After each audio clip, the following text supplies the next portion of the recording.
దేవుని వాక్యంలో నుంచి కొన్ని మాటలు మనం ధ్యానించుకుందాం. మత్తయి సువార్త 25వ అధ్యాయము.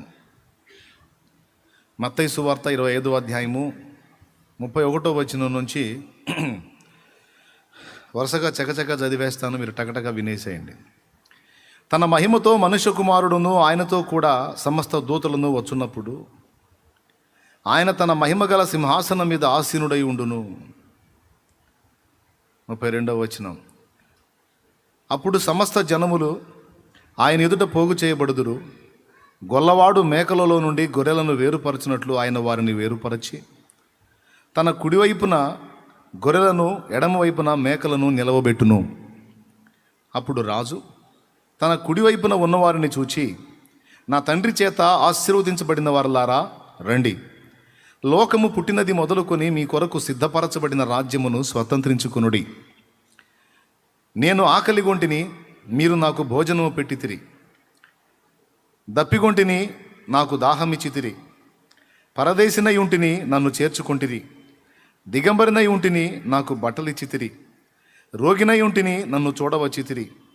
చెరసాలలో ఉంటిని, నా యొద్దకు వచ్చితిరని చెప్పును. అందుకు నీతిమంతులు, ప్రభువా, ఎప్పుడు నీవు ఆకలిగొని ఉండుట చూచి నీకు ఆహారం ఇచ్చితిమి? నీవు దప్పిగొని ఉండుట చూచి ఎప్పుడు దాహమిచ్చితిమి? ఎప్పుడు పరదేశివై ఉండుట చూచి నిన్ను చేర్చుకొంటిమి? దిగంబరివై ఉండుట చూచి బట్టలిచ్చితిమి? ఎప్పుడు రోగివై ఉండుట అయినను చెరసాల్లో ఉండుట అయినను చూచి నీ యొద్దకు వచ్చితమని ఆయనను అడిగెదరు. అందుకు రాజు, మిక్కిలి అల్పులైన ఈ నా సహోదరులలో ఒకనికి మీరు చేసితిరి గనుక నాకు చేసితిరని నిశ్చయముగా మీతో చెప్పుచున్నానని వారితో అనును. 41వ వచనం. అప్పుడు ఆయన ఎడమవైపున ఉండు వారిని చూచి, శపింపబడిన వారలారా, నన్ను విడిచి అపవాదికిని వాని దూతలకును సిద్ధపరచబడిన నిత్యాగ్నిలోనికి పోవుడి. నేను ఆకలిగొంటిని, మీరు నాకు భోజనము పెట్టలేదు. దప్పిగొంటిని, మీరు నాకు దాహం ఇయ్యలేదు. పరదేశినై ఉంటిని, మీరు నన్ను చేర్చుకొనలేదు. దిగంబరినై ఉంటిని, మీరు నాకు బట్టలు ఇయ్యలేదు. రోగినై చెరసాలలో ఉంటిని, మీరు నన్ను చూడ రాలేదని చెప్పును. అందుకు వారును, ప్రభువా, మేమెప్పుడు నీవు ఆకలిగొని ఉండుటైనను, దప్పిగొని ఉండుటైనను, పరదేశివై ఉండుటైనను, దిగంబరివై ఉండుటైనను, రోగివై ఉండుటైనను, చెరసాల్లో ఉండుటైనను చూచి నీకు ఉపచారము చేయకపోతిమని ఆయనను అడిగెదరు. అందుకాయన, మిక్కిలి అల్పులైన వీరిలో ఒకనికైనను మీరు ఇలాగూ చేయలేదు గనుక నాకు చేయలేదని మీతో నిశ్చయముగా చెప్పుచున్నానని వారితో అన్ను. వీరు నిత్య శిక్షకును, నీతిమంతులు నిత్య జీవమునకును పోవుదురు. దేవుడు ఈ మాటల్లో నుండి మనందరినీ దర్శించునుగాక. ప్రభునందు ప్రియులారా, ఈ చదివినటువంటి వచనాల్లో మొత్తం ఎన్ని వచనాలు చదువుకున్నాం? ఇప్పుడు మనం 31 నుండి 46 వచనాలు, 31వ వచనం నుంచి 46వ వచనం వరకు చదివాం. ఈ వచనాలన్నిటిలో మనందరికీ కావలసిన చాలా ప్రాముఖ్యమైన పాఠములు ఉన్నవి. ఈ వచనాల్లో ఒక పాఠం కాదు, అనేక పాఠములు ఉన్నాయి. క్లుప్తంగా ధ్యానించుకొని ముగించుకుందాం. ముందు జరిగిన కార్యాలన్నీ ఒక ఎత్తు, వాక్యోపదేశం ఒక ఎత్తు. వాక్యం నీకు వినబడుతున్నప్పుడు నువ్వు జాగ్రత్తగా వాక్యాన్ని లోపలికి స్వీకరించాలి. వాక్యం ఏ వ్యక్తిలో ఉండదో ఆ వ్యక్తి మీద దురాత్మ పనిచేసిద్ది. మళ్ళీ చెప్తున్నా, ఏ వ్యక్తిలో దేవుని వాక్యము నివసించదో, ఏ వ్యక్తి దేవుని వాక్యానికి హృదయంలో స్థానం ఇయ్యరో ఆ వ్యక్తి మీద దురాత్మ పనిచేసిద్ది. అపవాదికి ఆ వ్యక్తి మీద జయం వచ్చిద్ది. వాడికి మన మీద జయం రాకుండా ఉండాలంటే ఖచ్చితంగా మన అంతరంగంలో, మన హృదయంలో దేవుని వాక్యాన్ని సమృద్ధిగా నివసింపనీయాలి, కలిగి ఉండాలి. Praise the Lord. అప్పుడు వాడికి మన మీద అవకాశం ఉండదు. యేసు ప్రభు సాతానుతో మాట్లాడినటువంటి ఘట్టము మత్తయి సువార్త 4లోను, లూకాలో, మార్కులో రాయబడి ఉంది. అందులో చాలా క్లియర్గా అపవాదిని ఆయన ఏ విధంగా ఎదిరించాడో రాయబడి ఉంది. అపవాది ప్రభుతో మాట్లాడిన ప్రతి మాటకి ప్రభు దేవుని వాక్యంలో నుండే జవాబిచ్చాడు. 40 దినాలుగా ఏమీ తినలేదు, ఈ రాళ్ళు రొట్టెలగునట్లు ఆజ్ఞాపించు, నువ్వు పలికితే తండ్రి చేస్తాడు, ఈ రాళ్ళు రొట్టెలు అవుతాయి. నీ ఆకలి తీర్చుకోవడానికి దేవుని మహిమను వాడుకో అని అపవాది ప్రేరేపిస్తే అప్పుడు ప్రభు ఏమని జవాబిచ్చాడు? దేవుని వాక్యంలో ఎలా వ్రాయబడి ఉంది, మనుషుడు రొట్టె వలన మాత్రమే కాదు దేవుని నోట నుండి వచ్చు ప్రతి మాట వలన జీవించునని వ్రాయబడి ఉన్నది అన్నాడు. ఇప్పుడు అతను మామూలుగా మాట్లాడుతుంటే ఏనేమో వాక్యంలో ఎలా వ్రాయబడి ఉంది అంటాడు. వాక్యంలో రాయబడిన ప్రకారం జీవిస్తావా నువ్వు? అట్లయితే ఇదిగో ఈ శిఖరం మీద నుంచి ఒక్కసారి కిందికి దూకు. నిన్ను గూర్చినటువంటి ఖ్యాతి అంతటా వ్యాపిస్తుంది. ఇంత ఎత్తు నుండి కింద పడినా కూడా నీకేం కాకుండా దేవదూతలు నిన్ను పట్టుకుంటారు. ఎందుకంటే 91వ కీర్తన 11వ వచనంలో, నీ పాదములకు రాయైనను తగలకుండా వారు నిన్ను తమ చేతుల మీద ఎత్తి పట్టుకుంటారు, నిన్ను గూర్చి ఆయన తన దూతలకు ఆజ్ఞాపిస్తాడని రాస్తుంది కదా. కాబట్టి నువ్వు దూకు. లేఖనంలో ఉన్న ప్రకారం దేవదూతలు నిన్ను పట్టుకుంటారు. నీ కీర్తి అందరికీ ఇనుమడిస్తుందని వాడు శోధించాడు 2వ మాటలో. అప్పుడు ప్రభు ఏం జవాబిచ్చాడు? నీ దేవుడైన ప్రభువుని శోధింపవలదని రాయబడి ఉన్నది. నేను పైనుంచి దూకుతాను, కాపాడతాడా? కాపాడ్డా. నాకు ఈ జబ్బు వచ్చింది, నేను మందులు వాడటం మానేస్తాను, దేవుడు తగ్గిస్తాడా? తగ్గించడా? నాకు ఇటు పక్క నుంచి డబ్బు అవసరమై ఉంది, నాకు ఎటుపక్క ఎవరు డబ్బు లేకుండా అన్ని డోర్లు క్లోజ్ చేస్తా, దేవుడు నా దగ్గరకు వచ్చి ఇస్తాడా? ఈడా? ఇట్లాంటి దిక్కుమాలిన శోధనలు దేవుడికి మనం పెట్టకూడదు.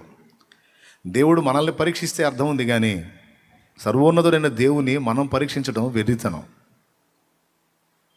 కాబట్టి నీ దేవుడైన ప్రభువుని శోధింపవలదు అని రాయబడి ఉంది అన్నాడు.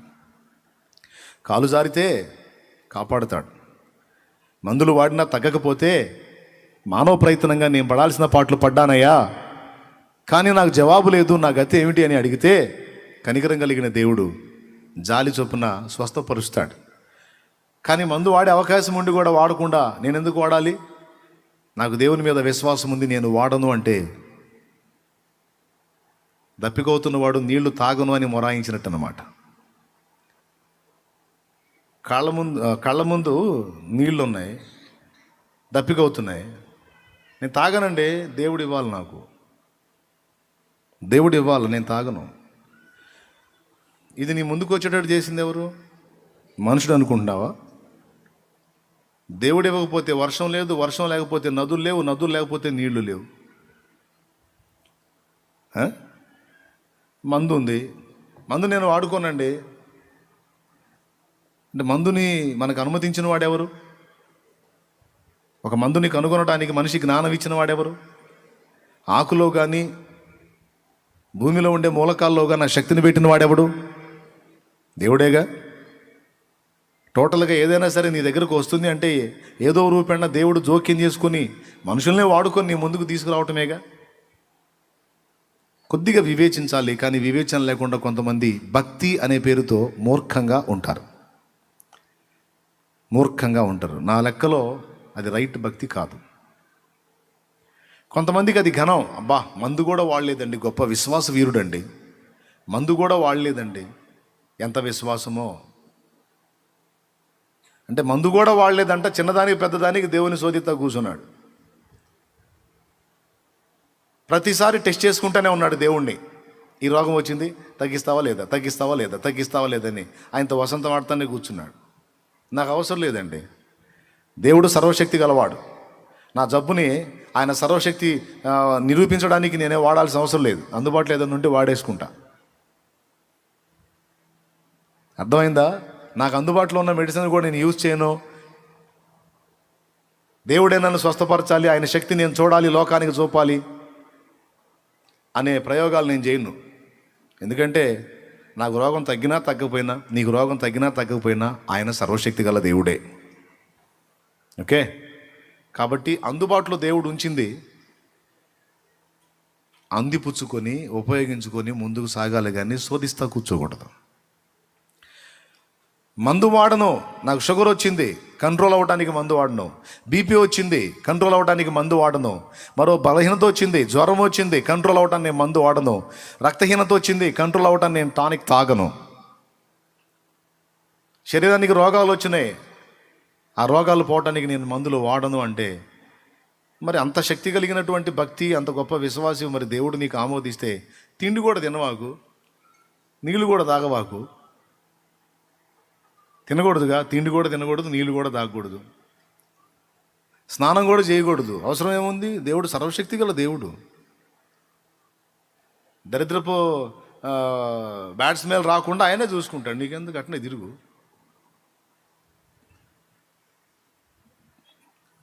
ఈ పాయింట్ మిస్ అయ్యారు కొంతమంది. మందు వాడటమే ఒక పాపంలాగా, మందు వాడటం ఒక నేరంలాగా, మందు వాడేవాడిని ఒక అవిశ్వాసలాగా చూసేటువంటి వ్యక్తులు కూడా లేకపోలేదు. తప్పున్నారా? తప్పు, వాడొచ్చు. ఓకే,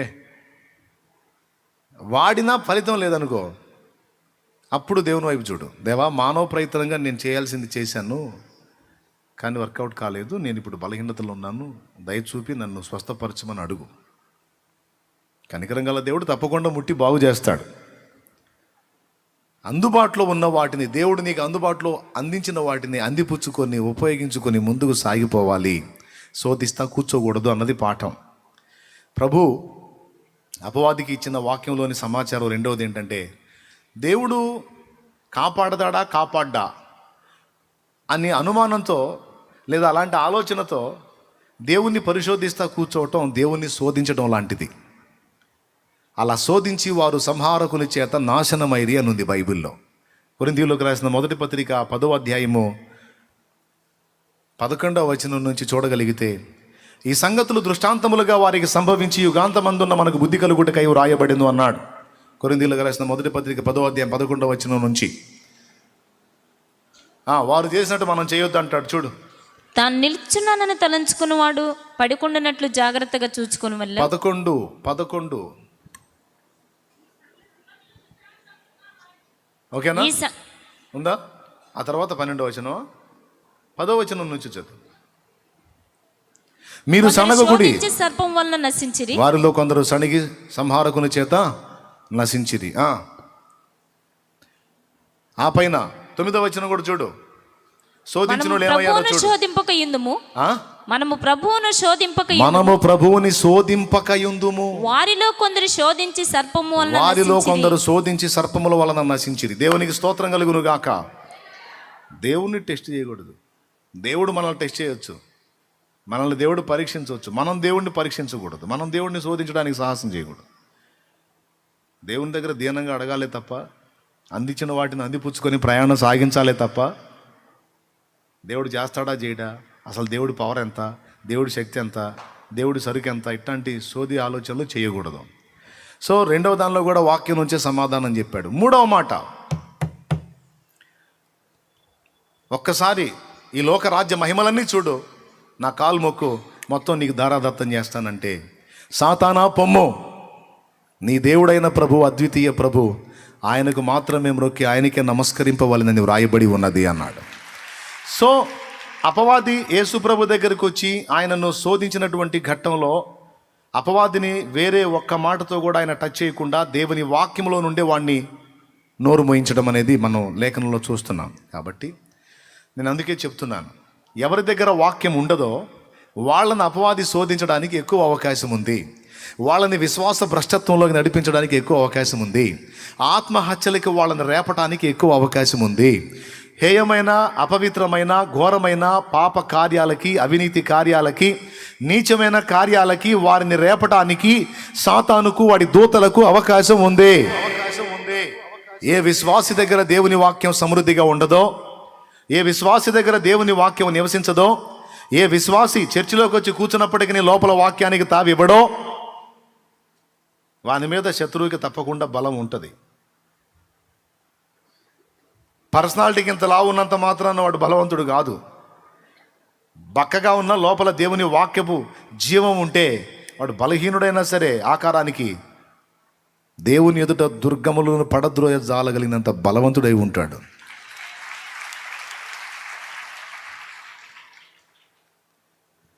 కాబట్టి ఇప్పుడు ఫస్ట్ పాయింట్లో ఏమర్థమవుతుంది? దేవుని వాక్యాన్ని ప్రకటిస్తున్నప్పుడు జాగ్రత్తగా వినాలి. ఏముందిలే అనుకోకూడదు. చర్చికి వచ్చి కూర్చొని కాసేపు కూర్చొని పోతే మంచిది అనుకోకూడదు. ఎట్లా మంచిదంటే, చర్చికి వచ్చి కూర్చొని దేవుని మాటలు విని వాటిని స్వీకరించి వాటి చొప్పున అడుగులు వేయటం మొదలు పెడితే అప్పుడు మంచిది. ఓకే, ఈ నా మాటలు విని వాటి చొప్పున చేయని ప్రతివాడు ఇసుక మీద ఇల్లు కట్టినోడు అన్నాడు. ఈ మాటలు విని వాటి చొప్పున చేయు ప్రతివాడు బండ మీద తన ఇల్లు కట్టుకొనిన బుద్ధిమంతుని పోలి ఉండును. వాన వచ్చెను, వరదలు వచ్చెను, గాలి విసిరి ఆ ఇంటి మీద కొట్టెను, కానీ దాని పునాది బండ మీద వేయబడింది గనుక ఆ ఇల్లు కదల్చబడలేదు. నా మాటలు వినియు వాటి చొప్పున చేయని ప్రతివాడు ఇసుక మీద తన ఇల్లు కట్టుకొనిన బుద్ధిహీనుని పోలి ఉండును. వాన వచ్చెను, వరదలు వచ్చెను, గాలి విసిరి ఆ ఇంటి మీద కొట్టెను, దాని పునాది ఇసుక మీద వేయబడింది గనుక ఆ ఇల్లు కూలబడిను, దాని పాటు గొప్పదని చెప్పవచ్చునన్నాడు. మళ్ళీ ఒక్కసారి చెప్తున్నా, దేవుని వాక్యానికి నీలో తావు లేకపోతే దురాత్మకు నీ మీద అవకాశం వస్తుంది, దయ్యానికి నీ మీద అవకాశం వస్తుంది. ఎందుకంటే దేవుని వాక్య జలము లేని దగ్గర ఉంటుంది అది, దేవుని వాక్య జలం ఉన్న దగ్గర అది ఉండదు. అపవిత్రాత్మ ఒక మనిషిని వదిలిపెట్టి ఎక్కడ తిరుగుతుందంట? నీరు లేని చోట్లెల్లా తిరుగుచు. ఏ మనుషుల్లో దేవుని వాక్యపు జీవం ఉండదో ఆ వ్యక్తి మీద అది ఏలుబడి చేసే అవకాశం ఉంటుంది. అందుకే చర్చికి వెళ్తా కూడా అట్లా చేశాడండి. ఏమో బ్రదర్ అట్లా జరిగిపోయింది, మరి ఎందుకు అట్లా చేసుకున్నాడో, ఎందుకు అట్లా చేసిందో ఏమో. ఎందుకు అట్లా చేసిందంటే వాక్యం లేదు లోపల. అరే దేవుని సన్నిధికి వెళ్తా కూడా అలా ఎలా చేశారండి? ఏమో బ్రదర్ ఎట్లా చేశాడో ఏమో, ఎందుకు చేసిందో ఏమో. ఎందుకు చేశారేంటి? వెళ్ళారు, దేవుని సన్నిధికి వెళ్ళారు, మారు మనసు పొందామని చెప్పారు, బాప్తీసం పొందామని చెప్పారు. కానీ దేవుని సన్నిధిలో కూర్చొని దేవుడు మాట్లాడుతున్నప్పుడు చెవినివల పెడ చెవిని పెట్టారు. మాట్లాడేది మనుషుడు అనుకున్నారు, కానీ ఆ మనుషుని వాడుకొని దేవుడు మాట్లాడుతున్నాడని ఎప్పటికప్పుడు దేవుని వాక్యాలు వజ్రాల కంటే విలువైనవి అన్నట్టుగా ప్రోగు చేసుకోకుండా వాటిని విసర్జించారు. అందుకే అపవాది ప్రేరణకు లొంగారు. సింపుల్. యేసు ప్రభు పక్కన ఇటుపక్క ఇస్కరియోతు యోధ, అటుపక్క పేతురు, ఇద్దరు ఉన్నారు.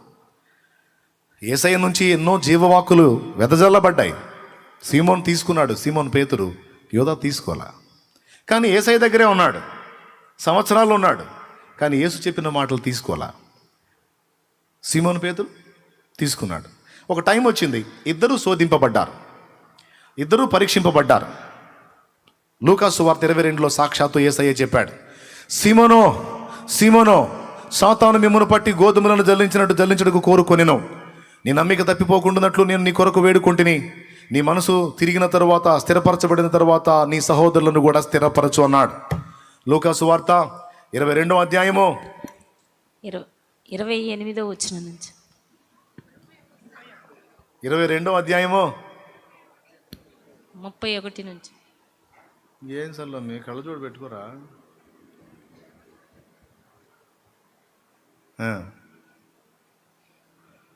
ఏదేమన్నా మీరు జాగ్రత్తగా వినాలి సుమా. ఇప్పుడు అదే చెబుతున్నాను నేను చెప్పిన మాటలు ఉన్నాయి కదా అక్కడ. మిమ్ములను పట్టి గోధుమలను జల్లించుటకు కోరుకొనెను అన్నాడు. మిమ్ములను అనే దానిలో పేతురు, యోహాను, ఆంద్రయ్య, ఫిలిప్పు, నతనీయులు, బర్తిలోమయి, తోమా,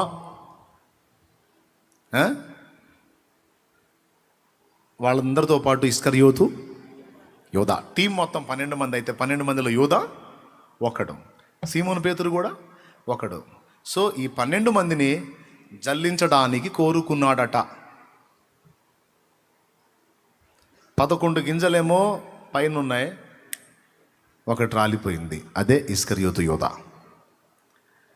ప్రియులారా గమనించాలి, యేసు మనతో సహవాసం చేయటం, మనం యేసుతో సహవాసం చేయటమే కాదు, మనల్ని అపవాదికి అప్పగిస్తాడు కూడా జల్లించమని.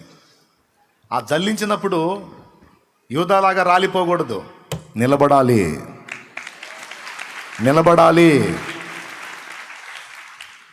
శోధింపబడిన మీదట నేను సువర్ణమై మారెదను. శోధించబడిన మీదట నేను సువర్ణమై మారెదను. నేను వెళ్ళే మార్గము నా యేసుకే తెలియును. నేను వెళ్ళే మార్గము నా యేసుకే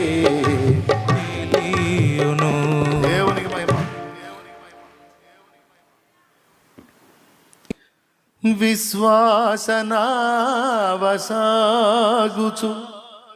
పయనిల్చు సమయాన నా ప్రభు సాతాను సుడిగాలి రేపగా నా ఎదుటే నిలిచేవనా ప్రభు. Praise the Lord. ఎదురే ఉంటాడు, వాడికి అప్పచెబుతాడు జల్లించమని. నమ్మకం ఆయనకి. నువ్వు జల్లించుకోరా, ఓ చూసుకోపో, నా బిడ్డ ఏం బలహీనపడ్డు చూసుకో. ఏబు గురించి అదే ధైర్యం, నీ చేతనైంది చేసుకోమన్నాడు. ఓడిపోయాడు అపవాది. స్తోత్రం. అపోస్తలుల విషయంలో కూడా అవకాశం ఇచ్చాడు. కోరుకున్నాడట, తండ్రిని కోరుకున్నాడట. మిమ్మలను గోధుమలను జల్లించుటకు కోరుకోనేను కానీ నీ నమ్మిక తప్పిపోకుండానట్లు నేను నీ కొరకు.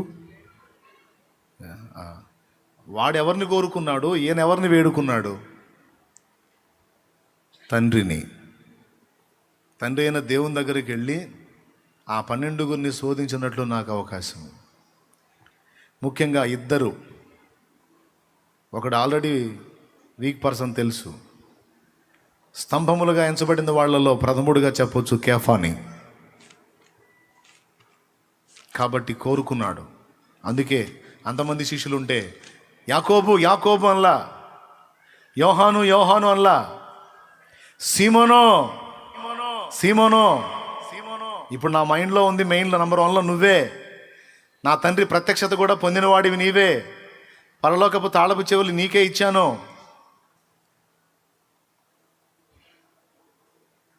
ప్రత్యక్షత నీకే ఉంది. ఇదిగో ఇది జరగబోతుంది. వాడు ఇలా కోరుకున్నాడు, తండ్రిని అడిగాడు, ఆయన ఆమోదించాడు. ఈ రాత్రి మిమ్మల్ని డిస్టర్బ్ చేస్తాడు వాడు.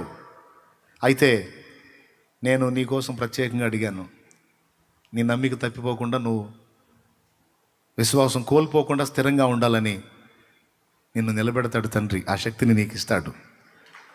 తర్వాత సహోదరులను స్థిరపరచు. దేవునికి మహిమ. మీరు గమనించినట్లయితే యేసు మాటలు ఇద్దరు విన్నారు. సీమోను పేతురు విన్నాడు, ఇస్కరియోతు యోధా కూడా విన్నాడు.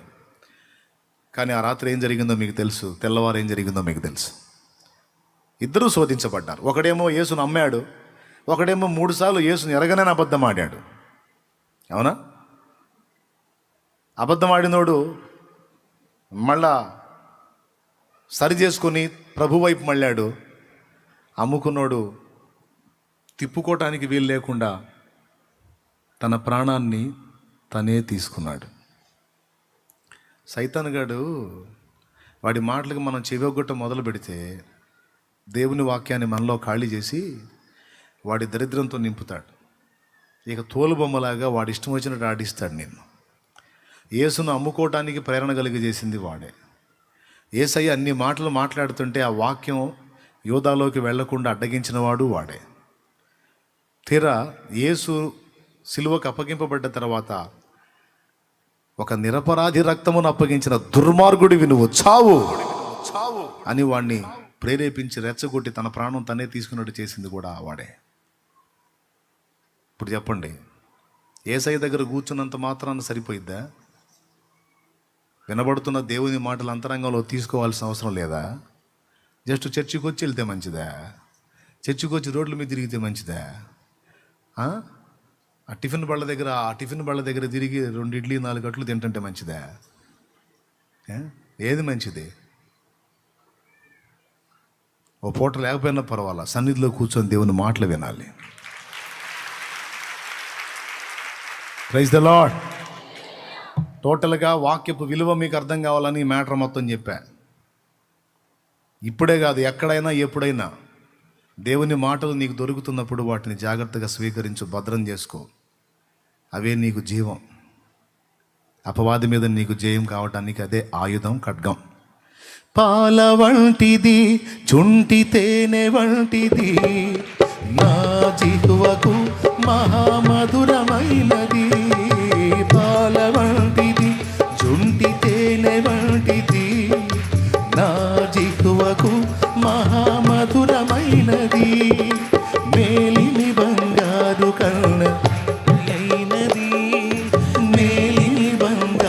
కన్న మిన్నైనది, రత్నరాసుల కన్న కోరదగినది, రత్నరాసుల కన్న కోరదగినది. నీ వాక్యమే నన్ను బ్రతికించెను, బాధలలో నెమ్మదినిచ్చెను. నీ వాక్యమే నన్ను బ్రతికించెను, బాధలలో నెమ్మదినిచ్చెను. కృపాశక్తి దయాశక్తి సంపూర్ణుడా, వాక్యమై ఉన్న యేసు వందనమయ్యా. కృపాశక్తి దయా సత్య సంపూర్ణుడా, వాక్యమై ఉన్న యేసు వందనమయ్యా. నీ వాక్యమే నన్ను బ్రతికించెను, బాధలలో నెమ్మదినిచ్చెను. దేవునికి మహిమ. ఈ టేబుల్ ముందు ఏం రాసింది? అద్ది. క్రీస్తు వాక్యము మీలో సమృద్ధిగా నివసింపనీయుడి. ఆ వాక్యం నీలో సమృద్ధిగా నివసిస్తే శత్రువుకి అవకాశం ఉంటుంది. యోధాను అంత ఈజీగా ఎలా కొట్టేశాడు? లేదు. సముద్రంలో వేయబడ్డ బండరాయిలాగా ఉన్నాడు మనోడు. సంవత్సరాలు నానితే మాత్రం లాభమే ఉంది, చొక్కుంటాయా? సముద్రంలో ఉంది మళ్ళీ బండరాయి. సముద్రంలో ఎన్ని నీళ్ళు? ఒక్క చుక్క పోతుందా దానిలోకి? కొంతమంది బండరాళ్ళు అన్నమాట. దేవుని సన్నిధిలోనే ఉంటారు, వాక్య సముద్రంలో ఉంటారు, కానీ ఆ వాక్యాన్ని లోపలికి పోనీరు. బండరాళ్ళు గుండ్రాళ్ళలాగా కాదు మనం ఉండాలి, స్పాంజ్ లాగా ఉండాలి, వాక్యాన్ని లాగేసుకోవాలి. దేవునికి స్తోత్రం. హల్లెలూయా. గిన్నెలో నీళ్లు పోసి స్పాంజ్ చేయి, కాసేపు చూడు, స్పాంజ్ తీసి ఒట్టి స్పాంజ్ వచ్చింది, అందులో చుక్క నీళ్ళు ఉండవు, లాగేసుకుంటుంది. కాబట్టి ఇందు మూలంగా మీ యవన మందికి తెలియజేయటం ఏమనగా, మర్యాదగా దేవుని వాక్యం వినండి, హృదయంలో భద్రం చేసుకోండి.